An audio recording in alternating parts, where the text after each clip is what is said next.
A leader's combination of attitudes and behaviors leads to a certain regularity and predictability in dealing with group members.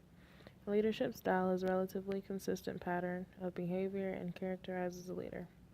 Studying leadership style is an extension of understanding leadership behaviors and attitudes.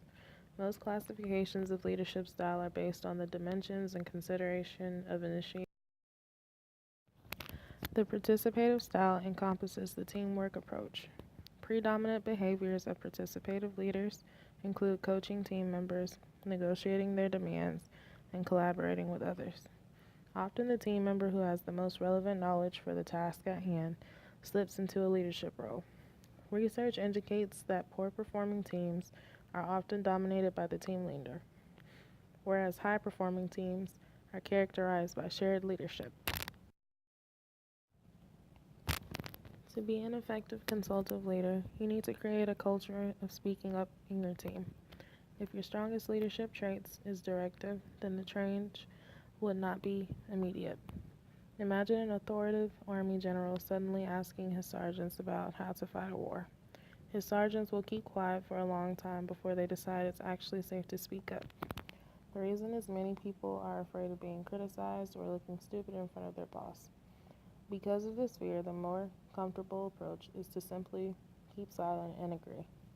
While this seems to make work easier in the short term, the leader loses a, valuable advice or insight.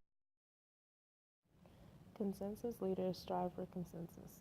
They encourage group discussion about an issue and then make a decision that reflects general agreement and that group members will support. All workers who will be involved in the consequences of a decision have an opportunity to provide input. A decision is not considered final until it appears that all parties involved will at least support the decision.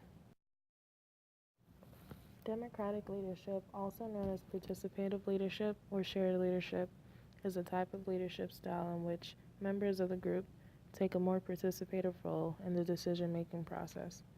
This type of leadership can apply to any organization, from private businesses to schools to government. Everyone is given the opportunity to participate. Ideas are exchanged freely, and discussions are encouraged. While the democratic process tends to focus on group equality and the free flow of ideas, the leader of the group is still there to offer guidance and control.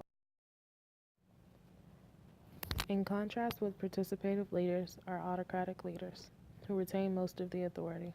They make decisions confidently, assume that group members will comply, and are not overly concerned with group members' attitudes towards a decision. Autocratic leaders are considered task-oriented because they place heavy emphasis on getting tasks accomplished. Typical autocratic behaviors include telling people what to do, asserting authority, and serving as a model for team members. A servant leader serves constituents by working on their behalf to help them achieve their goals, not the leader's own goals. The idea behind servant leadership, as formulated by Robert K. Greenleaf, is that leadership derives naturally from a commitment to service. Serving others, including employees, customers, and community, is the primary motivation for the servant leader. Servant leadership focuses on ethical behavior and constructive relationships between leader and follower.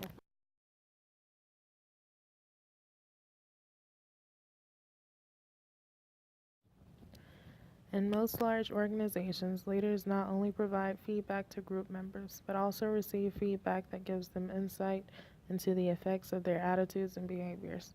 This feedback is systematically derived from a full sampling of parties who interact with the leader.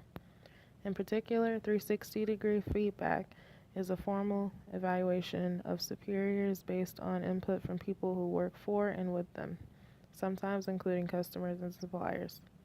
The multiple inputs become another way of measuring leadership effectiveness. The specific 360-degree form is often customized to particular firm's needs, but standardized forms are widely used. There is no one best or most effective leadership style.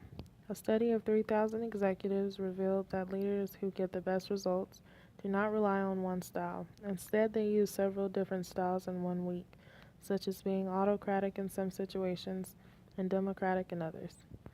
Another consideration is the natural culture in which the leadership takes place.